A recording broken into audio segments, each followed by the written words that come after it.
Hi, hello friends, welcome back to my channel. I'm Priya Mehta from Nairobi.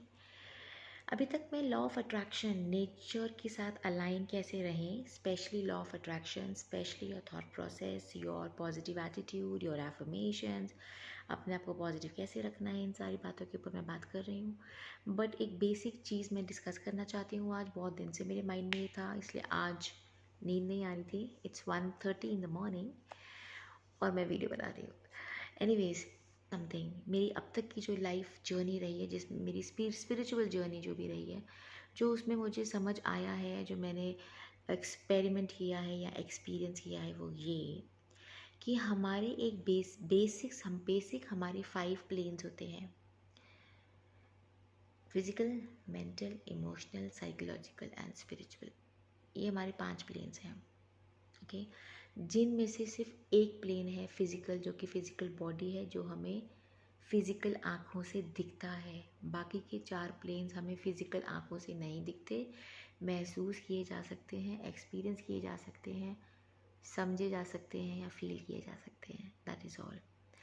In 4 planes के ऊपर कभी भी कोई भी इशू आएगा और हम उसको अटेंड नहीं करेंगे, तो एक पर्टिकुलर टाइम पीरियड तक वो इशू अटेंडेंस या अवेयरनेस मांगेगा. अगर हम उसको अटेंड नहीं कर पाते हैं या अवेयर नहीं हो पाते हैं या समझ नहीं पाते हैं, तो वो एक टाइम के बाद फिज़िकल बीमारी के रूप में हमारी फिज़िकल बॉडी में दिख जाएगा. Getting my point? So this simply means, अगर मैं अपने स्पिरिचुअल लेवल से बात करती हूँ, सो इट इज़ लाइक जो भी फिज़िकल प्रॉब्लम आ रही है, वो इन 4 प्लेन्स के ऊपर कोई प्रॉब्लम आई थी जो हमने नहीं अटेंड की और वो यहाँ आके दिख गई. इसका मैं एग्जाम्पल आपको बताती हूँ. People who have arthritis. Arthritis is a physical issue. Arthritis का मतलब है जॉइंट्स, बॉडी की फ्लेक्सिबिलिटी ज़ीरो हो जाना. बॉडी की फ्लेक्सिबिलिटी किससे होती है? बॉडी की फ्लेक्सिबिलिटी हमारे जॉइंट से होती है. सो आर्थराइटिस जिनकी बॉडी में है, दैट मीन्स फिजिकल फ्लेक्सिबिलिटी ख़त्म हो रही है. This is connected to their mental plane. Why mental plane? आप कभी नोटिस करना, जिन लोगों को आर्थराइटिस है वो लोग कहीं ना कहीं मेंटली फ्लेक्सिबल नहीं है, मेंटली स्टबर्न है. उनके कुछ फिक्स मेंटल ब्लॉक्स हैं जिनको वो छोड़ना नहीं चाहते. फैमिली, दुनिया के लोग, फ्रेंड्स सब उनको बोल देंगे ये वाला काम कर ले, या ये वाली बात को ज़िद छोड़ दे, फ्रीडम दे दे, ये कर लो वो कर लो. बट वो इंसान नहीं हिलता, वो किसी की नहीं सुनता, वो किसी की नहीं मानता. वो मेंटली अड़ियल है, इसलिए उसके फिज़िकल जॉइंट्स अड़ गए. बहुत ब्यूटीफुल साइंस है. आप ध्यान से अपने आसपास फैमिली, फ्रेंड्स, लोगों में ऑब्जर्व करो. जितने लोगों को आर्थराइटिस आ रहा है या उनकी बॉडी में है, जिस भी लेवल पे है, if it is very extreme, तो वो बंदा बहुत अड़ियल होगा, उसका परिवार उससे परेशान होगा, बिकॉज वो किसी को फ्रीडम नहीं देता. वो मेंटली बहुत स्टबर्न और बहुत ब्लॉक्ड इंसान है. वो मेंटली ब्लॉक्ड है. उसने अपने उस मेंटल ब्लॉक्स के ऊपर टाइम के साथ एक्सेप्टेंस नहीं लाई, टाइम के साथ वो नहीं बदला.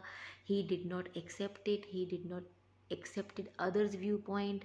तो वो अपने एक फिक्स अड़ियल पे बैठा रहा. उसका mental plane, mental blockages unattended रहे. सो धीरे धीरे विद द टाइम उसकी बॉडी में same blockages, physical flexibility zero होती गई और आर्थराइटिस आपके सामने आ गया. सो हम लोग क्या करते हैं, हम लोग आउटर फिजिकल बॉडी को बाहर की केमिकल दवाइयाँ दे के ठीक करने की कोशिश करते हैं, लेकिन वो 100% ठीक केमिकल से नहीं हो सकती. मेंटल ब्लॉकेज अपना वो मेंटल प्लेन को अटेंड करके ठीक कर लोगे एक्सेप्टेंस और अवेयरनेस के साथ, आपका फिजिकल आर्थराइटिस डिसॉल्व हो जाएगा. ये चीज़ें मैंने लाइफ में खुद लाइव देखी हैं, लाइव एक्सपीरियंस किया है, और लोगों के भी एक्सपीरियंसेस देखे हैं. सेकेंड एग्जांपल मैं आपको देती हूँ. Heart blockage. कितने लोगों को हार्ट ब्लॉकेज होती है, कितने लोगों को स्टेंट, आर्टरीज में स्टेंट डलता है, क्योंकि आर्टरी ब्लॉक हो गई है। फिजिकल नेकेड आइज, फिजिकल आंखों से देखा जाए तो जी रॉन्ग डाइट खाई थी, इसलिए रॉन्ग डाइट फिजिकल फॉर्म में फिजिकल बॉडी को दी तो फिजिकल कोलेस्ट्रॉल आके उसे ब्लॉक कर गया। रॉन्ग डाइट हम खा रहे हैं, बाकी जगह ब्लॉकेज आ सकती है, किडनी में आ सकती है, गॉल ब्लैडर में आ सकती है, हार्ट में आ रही है। तो ध्यान से समझो, अगर हार्ट की आर्टरीज में आ रही है, हार्ट कौन सा सेंटर है? हार्ट हमारा हार्ट चक्रा का सेंटर है। हार्ट हमारा इमोशंस के लिए रिस्पॉन्सिबल है। हार्ट से हमें फीलिंग्स आती हैं। फाइन। तो आप नोट करना, जिन जिन लोगों को हार्ट ब्लॉकेजेस आई हैं, स्टेंट डला है, आर्टरीज ब्लॉक हो गई हैं, या जिनके हार्ट अटैक्स आ गए हैं, नोट करना, कभी उनसे बात करना। अगर वो आपके क्लोज लोग हैं तो you know their nature, think quietly and see their emotional pattern बचपन से लेके अब तक का। They are the people who are holding their grudges. ये वो लोग हैं जिन्होंने बचपन से लेके अब तक के हर वो इंसिडेंट में जिसमें वो हर्ट हुए हैं, उन्होंने उन ग्रजेस को अभी तक अपने इमोशनल प्लेन में संभाल के रखा है। उस सर्कल में देयर इज समबडी जिनकी हार्ट ब्लॉकेज आई है, आर्टरीज। अगर मैं उनके लाइफ सेक्शन में जाती हूँ और उनसे बात करती हूँ और पूछती हूँ, तो उनको अपने बचपन के वो सारे इंसिडेंसेस याद हैं, शादी के टाइम के सारे इंसिडेंट्स याद हैं, फ्रेंड सर्कल के सारे इंसिडेंसेस याद हैं जिनमें कभी वो हर्ट हुए थे।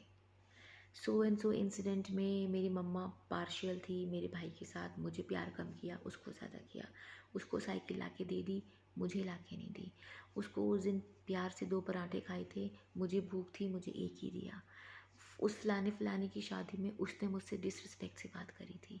Can you imagine? 20-20, 25-25 साल पुराने इंसिडेंसेस उनको अभी भी याद हैं, और वो उसी फीलिंग और उसी ग्रज के साथ, उसी इमोशन के साथ, उसी गुस्से और उसी फ्रस्ट्रेशन के साथ वो पूरा सीन, वो पूरा सिनेरियो आपको नरेट कर देते हैं। That means what? He is holding those grudges. उन्होंने उन ग्रजेस को लेट गो नहीं किया।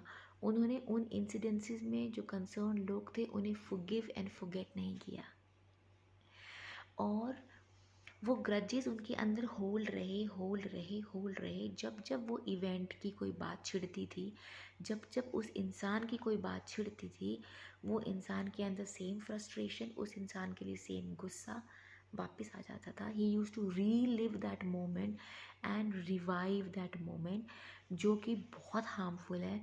वो हमें नहीं पता, but we are creating blockages in our emotional plane. और हमारा इमोशनल प्लेन, बॉडी पार्ट जो इमोशन से हमारा कनेक्टेड है, वो है हार्ट। सो हार्ट में ब्लॉकेजेस आ जाएंगी। क्यों? क्योंकि आपके पास इमोशनल ब्लॉकेजेस हैं।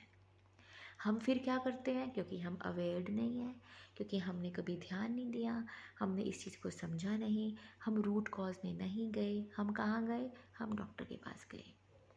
तो फिज़िकल बॉडी में physical cholesterol, physical pipe block है, तो हमने फिज़िकल दवाई खाई, उसमें भी हम दवाई खा के उसको हटा रहे हैं। हमने फिज़िकल डाइट और लाइफस्टाइल चेंज नहीं किया जो फिज़िकल फॉर्म का रूट कॉज है। Getting my point? So everything in this universe is interconnected, और घूम फिर के सारी बात इसी चीज़ पे आती है, align with the nature. Nature के साथ हमें अलाइंड रहना है। लॉ ऑफ अट्रैक्शन नेचर का वन ऑफ द लॉ है। लॉ ऑफ लव एग्जिस्ट करता है, लॉ ऑफ मैथमेटिक्स एग्जिस्ट करता है, law of cause and effect exist करता है। So many laws. अपनी फिजिकल बीमारी आने के बाद we have to check and see the connection where it goes. अगर हम अपने इन चारों प्लेन्स को एम्प्टी भी रखें ना, एम्प्टी, पॉजिटिव छोड़ दो, एम्प्टी मतलब without any negative energy, it's like more than 80% you are revived, more than 80% you are blessed, more than 80% you are aligned with the nature. Aligning with the nature, God की जो ये सृष्टि है इसके साथ align रहना है। चाहे वो फिजिकल बॉडी का लॉ है, हमारे खाने पीने में चेंजेस लानी है, हमारे लाइफस्टाइल में, हमारे उठने बैठने में, हमारे लोगों से बात करने में, हमें अपने आप को समझने में, अपने आप से प्यार करने में, नेचर के साथ कनेक्ट करने में there so many plenty things which we are doing every day. उन सब डेली एक्टिविटीज़ को भी अगर हम समझना शुरू कर दें और अवेयर होके करना शुरू कर दें, फील लेके करना शुरू कर दें, इंजॉय लेके करना शुरू कर दें, हमारी आधी से ज़्यादा battle we have won most of the battle. Come from the spiritual, manage these three, you will get result here on physical, or you work on the physical law, with the help of physical law आपके ये तीनों planes easy to handle and manage हो जाएंगे। And जब ये तीनों easily handle हो जाएंगे, मेंटेन एंड बैलेंस हो जाएंगे, ये हेल्दी हो जाएगा, तो स्पिरिचुअल अचीव करना is like this. Beautiful science, all interrelated. इच्छा थी इस टॉपिक को शेयर करने की, so I finally shared it. Thanks a lot for listening to me with that much of patience. I love you all. Good luck and enjoy your